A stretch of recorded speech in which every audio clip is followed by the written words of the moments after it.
O desempenho econômico brasileiro tem deixado muito a desejar. E tem deixado muito a desejar pelo seguinte: o Brasil cresceu rápido de 2004 a 2010. Nesse meio tempo, nós fomos de abundância de mão de obra a apagão. Nós tínhamos 12% de taxa de desemprego, hoje temos menos do que 5%. Por duas razões.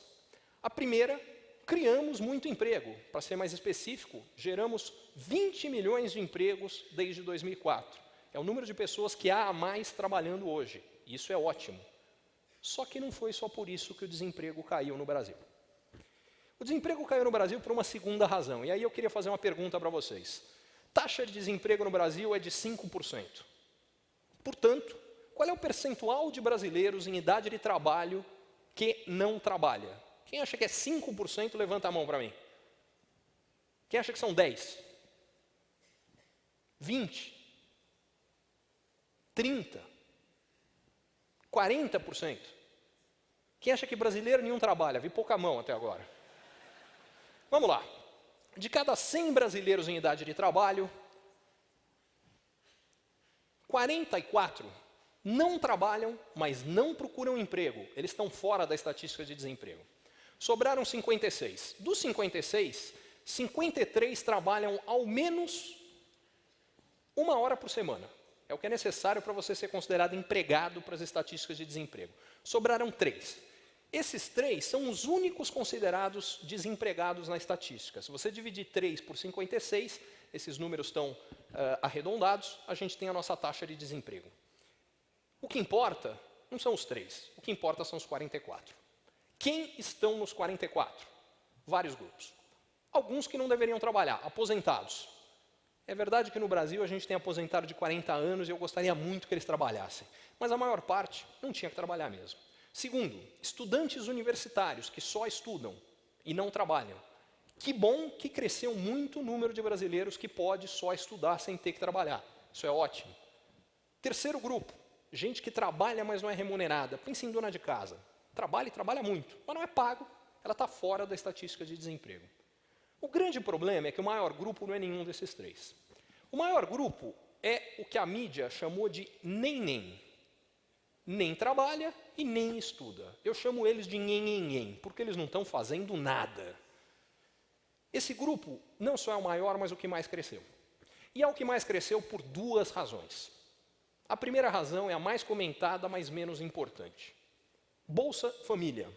Um programa que tem vários méritos e vários deméritos. Um dos deméritos é que esse programa, em lugares pobres, de custo de vida baixo e salários baixos, desincentiva o emprego.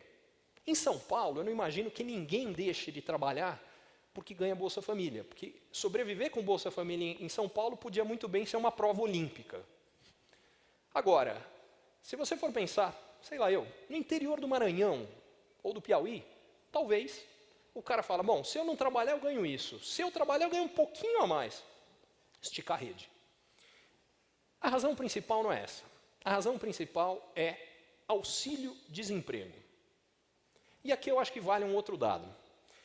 2004, com 12% de taxa de desemprego, o Brasil gastava 10 bilhões de reais com auxílio-desemprego. A taxa caiu para 5%. Portanto, o gasto do governo brasileiro com auxílio-desemprego caiu também, não foi isso? Não, estamos no Brasil. Ele subiu para 45 bilhões de reais. Como é possível? Como é que a gente pode gastar muito mais se o desemprego é muito menor? Simples. Esses caras que, para a taxa de desemprego, não são considerados desempregados, são considerados desempregados para receberem auxílio-desemprego. E o processo de receber auxílio-desemprego no Brasil passou por algumas mudanças nos últimos anos. A primeira, muito justa. A parte burocrática para sacar o auxílio-desemprego ficou muito mais simples. E isso é ótimo. Se as pessoas têm direito, elas têm mais a que poderem usar. Só que isso veio com mais algumas mudanças. A primeira, o tempo mínimo de trabalho para alguém ter direito ao auxílio-desemprego caiu. A segunda, o tempo que a pessoa recebe o auxílio-desemprego enquanto desempregado aumentou.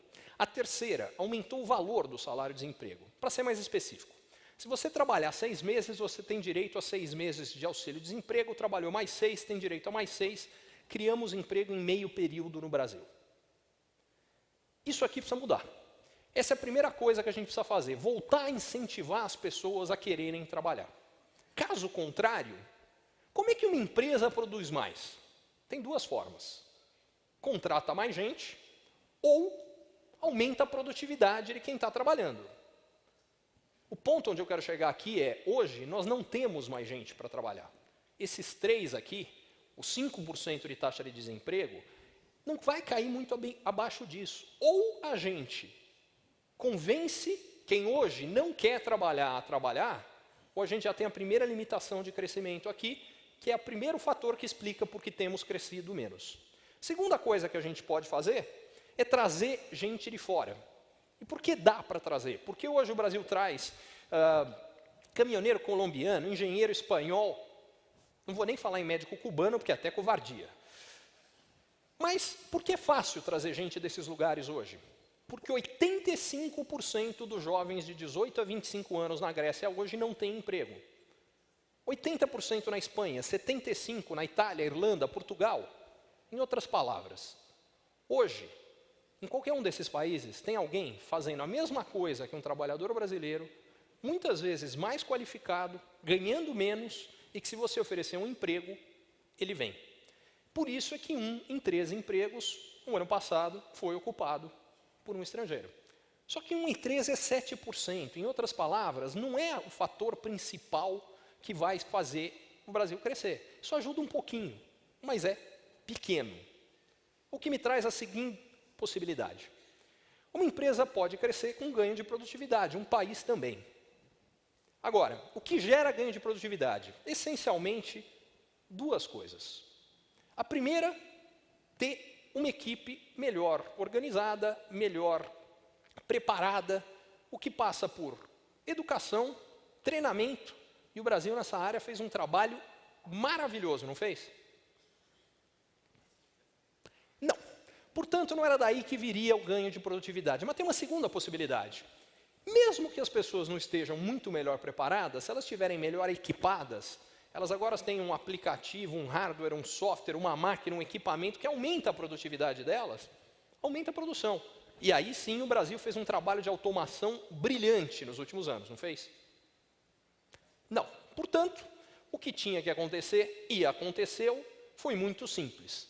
Ao contrário do que acontecia até a crise global de 2008, quando no Brasil subiam salário e produtividade, melhor dos mundos. Quando o salário sobe, a produtividade também, o que acontece? Mais dinheiro no bolso das pessoas, mais consumo, mais crescimento e não perdemos competitividade enquanto isso. Só que isso foi até a crise global. Na crise global, despenca a produtividade, ela se recupera na sequência, mas nos 4 anos de governo Dilma, ela não cresceu nada. Espera aí, se não tem mais gente para trabalhar e a produtividade não cresce, dá para um país crescer rápido como crescia antes? O Brasil estava condenado a não crescer. E eu falo isso com tranquilidade, porque todo santo ano eu publicava um artigo, quando saíam as projeções, não, nesse ano o Brasil cresce 5%. Eu falo, olha, se crescer metade está ótimo, porque não dá para crescer mais.